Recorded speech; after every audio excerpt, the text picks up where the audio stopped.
After a week-long jury trial of the shooting of a then 15-year-old boy in March of 2022. Thanks for joining us. I'm Caitlin Alexander. And I'm Brock Burgee. Well, we are learning new details tonight at this hour. Stephen Hart, who was 66 at the time of the crime, was convicted of shooting the boy in the leg after that boy ran through Hart's backyard. The jury found Hart guilty on both charges of first and second degree assault. Sentencing will be December 15th. Hart will not be incarcerated during the time in between then and now. Before we send things outside for a check on the weather, we wanted to share Brock will be taking over the 5 p.m. broadcast for us on weeknights, so be sure to give him a warm welcome. Meanwhile, I'll still be with you here at 6 and 10 with Tom. So let's get a quick check on current conditions before tonight's Friday Night Lights. Sarah is live on the weather patio for us. Sarah, the umbrella is out. Looks like that tells us what we need to know, right? Yeah, hey there, Caitlin. Hey there, Brock. Excited to have you on the team and joining the 5 o'clock broadcast. But we have been tracking some cool, some rainy, and some windy conditions here across the region on this finally Friday. Some peaks of sunshine starting to poke out, but we are still seeing a few lingering stray showers out here this evening. So not a soaker by any means, not a washout, but you may want to keep that umbrella and that rain gear handy as you head out to those Friday night football games. So here's a live look at your Lewis Noto live camera network. You can see that sunshine poking through here in Rochester, Austin, even Lake City, but we are still seeing a few showers here in the Rochester area. As we check in with your future track radar, just some isolated showers here. So the bulk of that rainfall has moved out of the area, but we are still seeing a few lingering showers at this hour. So skies are slowly clearing, and as this low pressure system continues to exit to our east, we'll still see a couple lingering showers here for the next couple of hours. So again, just keep that rain gear handy just in case. Chilly, we have said goodbye to those 80s and 90s from earlier this week. We're into the 50s today, so it has been quite a cool day, low to mid 50s out there right now. But those winds certainly have been strong today, sustained anywhere from around 15 to 25 miles per hour. And we have been seeing some gusts up towards about 30, even 40 miles per hour here at times. As we continue, though, into the rest of this evening, we'll gradually be seeing conditions drying up, a little bit of some sunshine here in the next couple of hours, but temperatures will stay chilly. They'll be into the 40s as you head out to many of those football games tonight. So dress warm, grab the hat and the mittens, but keep that rain gear handy just in case you see a quick little pop-up shower at your stadium. But we are tracking the potential for some frost on the way as we head towards early next week. I'll break down all those forecast details and what you need to know here, especially heading into the upcoming weekend. Those forecast details in your First Alert weather in just a few minutes. Guys. Thanks, Sarah. Union workers at Hormel Foods in Austin have reached a tentative agreement with the company after ongoing negotiations. They'll be voting to ratify the contract on Monday. Details of the tentative agreement have not yet been publicly shared and are being brought to union members first. Last month, workers rejected an offer from the company. The local 663 union released a statement saying in part, quote, "We are grateful for the strength our coworkers showed throughout this bargaining process to keep our voices heard," end quote. The union represents more than 17,000 employees in meat packing and processing, food preparation, food manufacturing, and healthcare in Minnesota. Crews responded to a residential fire near Iota just before 7:30 last night. Heavy white smoke was seen coming from the front door of the duplex located on County Road 9 East. According to the Olmsted County Sheriff's Office, white smoke indicates a less active fire. Turns out a man was baking when that fire started. Responders found him coughing outside his home. He told them that he had tried to put the fire out with an extinguisher. He was taken to a hospital and treated for smoke inhalation. The fire caused minimal damage. A suspect has been arrested in a shooting incident in a Labor Day weekend shooting at the Olmsted County Fairgrounds. Rochester police worked with the Owatonna PD to arrest 18-year-old Kelvin Figueroa Millen this morning. The arrest happened at an Owatonna hotel. Authorities say evidence linked to the shooting has been found. Figueroa Millen faces charges for second-degree assault with a firearm and reckless discharge of a firearm. We're learning more about that crippling cyber attack that caused chaos for a number of hotels and casinos in Las Vegas. MGM Resort officials say the hit has already cost them more than $100 million. National correspondent Miguel Almaguer has the details. For one major Vegas resort group, the losses are huge after a September cyber hack on MGM Resorts wreaked havoc on the chain's dozen properties. This morning, we're learning the damage and cleanup from those attacks will cost the casino and hotel chain over $100 million. A company of MGM's size should have the proper protocols in place to be able to prevent this type of attack. In a statement, the company admitting hackers obtained information from customers who stayed at their resorts before March 2019, including names and contact information, as well as driver's license numbers and a limited number of social security and passport numbers. However, MGM says because of its fast response, customers' payment card information and bank accounts were not compromised. MGM CEO Bill Hornbuckle telling customers, "We regret this outcome and sincerely apologize to those impacted," adding, "Your trust is paramount to us." The aftermath taking an ongoing toll on the company. Occupancy was down 5% in September from the same time last year, but MGM hopes bookings will return to normal by next month. If it starts to feel the impact because people are concerned about the security of their data, then that starts to make security a differentiator. Meanwhile, popular cleaning brand Clorox warning a recent cyber attack is hurting its sales and production too. The company's profits taking a massive hit last quarter. We see it happen across sector, not because they're looking to cross sectors, but because they're looking for where they can actually create an attack and expose vulnerabilities. What recent job growth is revealing about the state of the economy, still to come. Plus, when it comes to selecting a new speaker, former President Donald Trump has spoken on who he's backing. Our White House correspondent will join us live next. Also tracking some chilly temperatures this weekend. Also, that rain continues to fall this evening. Sarah's in with your first alert forecast after this. Whether your project is Border wall construction can now resume in Texas. This after the Biden administration waived laws that have been restricting it. Shelby Kapp has the latest details. In Santa Teresa, New Mexico, materials for the border wall still sit on top of a hill. Meanwhile, in Texas, construction on the border wall can resume after the Biden administration announced it's waiving 26 federal laws to prevent border wall construction in southern Texas. President Biden saying the money has to be used for what it was appropriated for. The border wall, the money was appropriated for the border wall. I tried to get them to reappropriate, to redirect that money. They didn't, they wouldn't. And in the meantime, there's nothing under the law other than they have to use the money for what it was appropriated. I can't stop that. Do you believe the border wall works? No. Congresswoman Veronica Escobar taking to Twitter, urging the White House to reconsider the decision, saying in part, quote, "Walls are a symbol of our broken immigration system and of the lack of political will in Congress to address immigration reform." Beto O'Rourke also taking to Twitter about the president's decision, saying in part, quote, "Now even harder for voters to distinguish between him and Trump on border and immigration." Former President Donald Trump posting, quote, "There are only two things that have consistently worked, wheels and walls. Will Joe Biden apologize to me in America for taking so long to get moving?" As we reported, President Biden was critical of the wall during his campaign. Will not be another foot of wall constructed on my administration.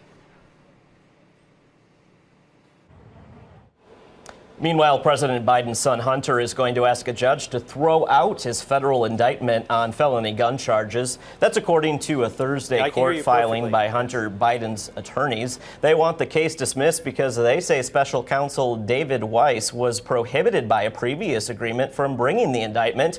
Weiss characterized that previous deal as a, quote, proposed diversion agreement. He said it wasn't signed by a court official as was required and therefore never went into effect. The two sides have been fighting for 2 months over whether the deal is still valid and legally binding. Hunter Biden pleaded not guilty on Tuesday to 3 federal crimes related to his purchase of a revolver at a Delaware gun shop back in 2018. Prosecutors say he broke the law by lying on a federal form when he swore he was neither using nor addicted to illegal drugs. It was the first ever prosecution by the Justice Department of the child of a sitting president.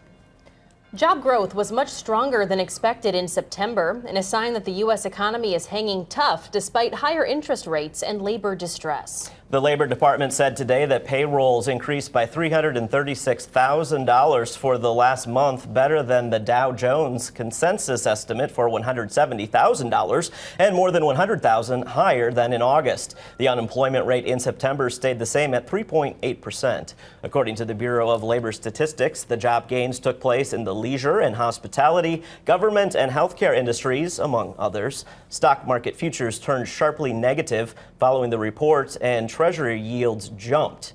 The payrolls increase was the best monthly number since January. As House Republicans debate who should be the next Speaker of the House, former President Trump says he's backing Ohio Congressman Jim Jordan in the Speaker's race. Let's bring in KTTC's White House correspondent John Decker. John, does Trump's endorsement make Jordan the frontrunner over Louisiana's Steve Scalise? I don't think it's a done deal yet, Caitlin. I think that these types of races are very different than, let's say, a Trump endorsement in a Republican primary race. This is a race to be House Speaker, and in the House, it's all about relationships. And Steve Scalise is the #2 House Republican. He's built up strong relationships in that role, also in his prior role, which was the whip for House Republicans. He's traveled to various members' districts, raised money for them. So I don't think that endorsement that Jim Jordan received early this morning is a done deal in terms of him being the next House Speaker. We'll obviously have to see how the voting goes, and that will take place early next week. John, two-part question for you now. When will the vote for Speaker take place, and will we see many rounds of voting like we saw in January when Kevin McCarthy was elected Speaker? That's right, Brock. Early in January of this year, we saw 15 rounds of voting. I was there actually in the House chamber for each round of voting until Kevin McCarthy ultimately won the speakership. The voting will take place initially Tuesday, Wednesday of next week. That's when House Republicans will convene.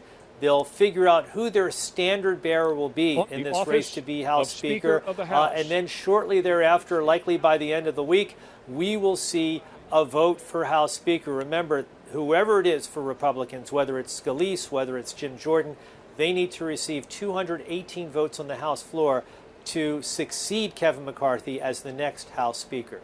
Our White House correspondent John Decker. John, thanks for that report. Here's your first alert weather with meteorologist Sarah Gannon. All right, Sarah, rainy out there today, chilly too. Yeah, it certainly is a big change from what it was earlier this week, but conditions very much feeling like fall here today. And that'll be the same story as we head towards the weekend, but looking a bit drier. So here's a live look outside from your Lewis and Otto live camera network. That sunshine finally starting to peek through there here late this afternoon. And we did see some wet roads out there across the region as those showers have pulled through, but most of us now gradually beginning to dry out, but a few more showers may still linger here for the next few hours. Temperatures, though, mighty chilly, a little bit below average into those 50s, but low to mid 50s is what we've been seeing across the area today. Still 45 there in Decorah. They're seeing a few showers passing through there at this hour, but 54 here in Rochester, Austin, Preston, even Albert Lee and Charles City, Mason City right now at 53. It is 54 over in Winona. But those winds, another big talking point here today. Those winds certainly have been strong, ranging anywhere from around 15 to 20 miles per hour. But those gusts have been up towards about 30, even 40 miles per hour in some locations. So certainly some stronger winds out there. It definitely feels very cool, very fall-like. Now, most of that rain activity has pulled out of the area, but we are still seeing a few showers passing throughout parts of Olmsted County, Fillmore County, even down towards the Decorah area. So again, most of us are drying out, but as this low pressure system continues to move off towards the east, we may still see a few wraparound lingering rain showers here the next couple of hours. Not a washout by any means, but you may need to keep that umbrella and that rain gear handy just in case here, especially if you plan to head out to some of those Friday night football games. But as we look forward, the rest of tonight, overnight hours especially, looking to stay on the cool and windy side. The weekend looking to still be a bit below average into those 50s, but early next week could see the potential for some frost on our doorstep. But first, we're talking football. It's Friday night. Many of us will look to see temperatures into those upper 40s, low 50s by kickoff tonight. Again, we could still see a couple lingering showers. Keep that rain gear handy and definitely bundle up, add those layers. But by the fourth quarter, many of us will be into those mid 40s. Those winds continue to remain on the stronger side tonight. Let's time things out. The evening hours, we'll still see those couple lingering showers. By about 10 o'clock or so, temperatures still into those 40s. As we wake up tomorrow morning, upper 30s, low 40s are expected, but we'll look to see some nice sunshine throughout the day there on Saturday. High temperatures will top out into those mid 50s, so still a little bit cooler here for the region. As we fast forward into Sunday, another chilly start. We'll see temperatures once again into those upper 30s, low 40s. I think here for tomorrow morning and Sunday morning, we should be free and clear of that frost potential. It'll be later on as we head towards the early part of the work week. But tomorrow again, or Sunday, excuse me, seeing temperatures still below average into those 50s. So our temperature trend here for the next couple of days will mainly be into those 50s. So just slightly below average. Tuesday and Wednesday probably are warmer days there into those upper 50s, but still a little bit below average. The bigger talking point, though, will be how chilly those temperatures get overnight. Now, as I mentioned, I do think Saturday morning, Sunday morning, we should be okay. But between Monday morning, Tuesday morning, and Wednesday morning, temperatures will be into those low to mid 30s, and I think that will be when we have our best opportunity for a frost and freeze risk here in southeast Minnesota and northeast Iowa. So that will be the time when you need to cover up and bring inside some of those more delicate plants that you want to keep around a little bit longer here into the fall. As for tonight, we'll look to see partly cloudy skies here for the region with temperatures into those upper 30s and low 40s. Winds will stay breezy here out of the northwest. As we look forward here for the weekend, we are looking to continue on with those 50s for high temperatures both Saturday and Sunday, but some nice sunshine is expected, so it shouldn't be too bad, but certainly will feel a lot like fall. Here's a look at that 7-day forecast. More sunshine on the way as we head towards early next week. Staying pretty dry. Next best chance for some shower activity will be Thursday with some isolated rain chances there. Tom? Well, Sarah, Mike Lindell, well known as the Pillow Guy, is back in the news today, this time for not paying his legal bills to the tune of millions of dollars. We're going to tell you what both Lindell and his lawyers are saying today and a recap of the legal battles that he is currently facing. That's tonight at 6 o'clock. We'll be right back. KTTC, celebrating 70. Right now, the stunning new jobs report, why it's confounding economists and what it could mean for chances of a recession. Our investigation into text 911 systems and the weak spot that could slow emergency responses on Nightly News. October is National Menopause Awareness Month, and more than 1 million women in the U.S. experience this condition each year. Health experts say many of them don't seek treatment for symptoms. In today's Health Minute, Mandy Gaither has 5 things from a Mayo Clinic doctor on what to know about menopause and how those dealing with challenging symptoms can find relief. It's a natural part of aging, but menopause can have a significant impact on a woman's life. It's more than just hot flashes and night sweats. It's sleep disturbances and mood disturbances and joint aches and palpitations. Dr. Stephanie Fabian with Mayo Clinic is also the medical director of the North American Menopause Society, an organization that seeks to promote health and quality of life for women as they age. She says the first thing to know is what menopause is. It's diagnosed after a woman's gone 12 months without a period. Second, when symptoms start can vary from person to person, but menopause typically happens in a woman's 40s and 50s. The average age is 51 in the U.S.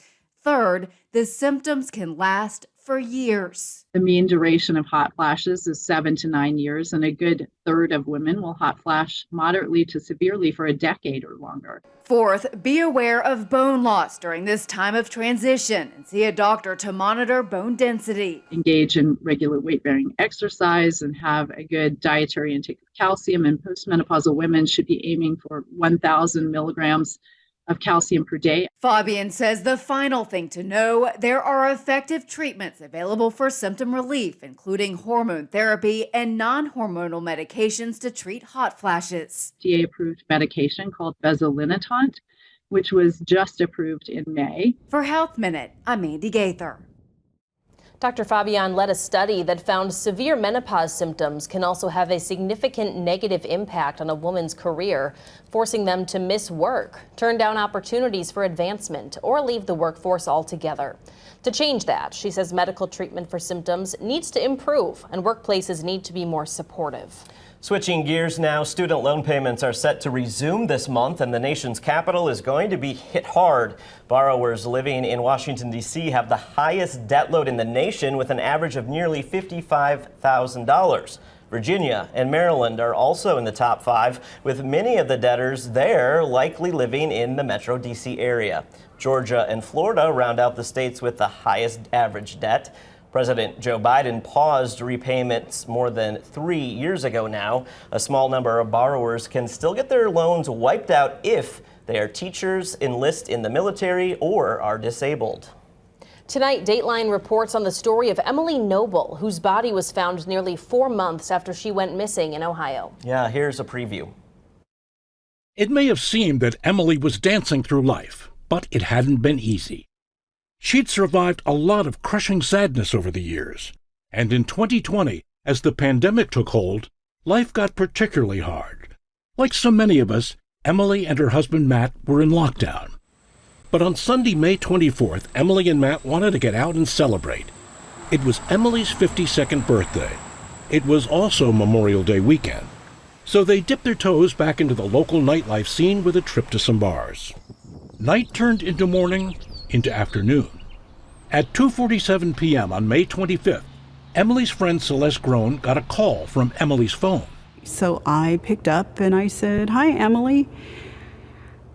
And it was Matt. And he said, "Is Emily over there?" And I said, "No." And he said that they were supposed to go to a party in the afternoon and he hadn't seen her and she hadn't returned from a walk in the morning. And he was assuming it was a walk. And I said, "Well, is this normal?" And he said, "No, it's not normal." And I said, "Call the police." That's Dateline tonight at 8, right here on KTTC, with an exclusive interview with Emily Noble's husband. Stay with us. We're going to be right back. Companies are getting more and more creative with their advent calendars every holiday season.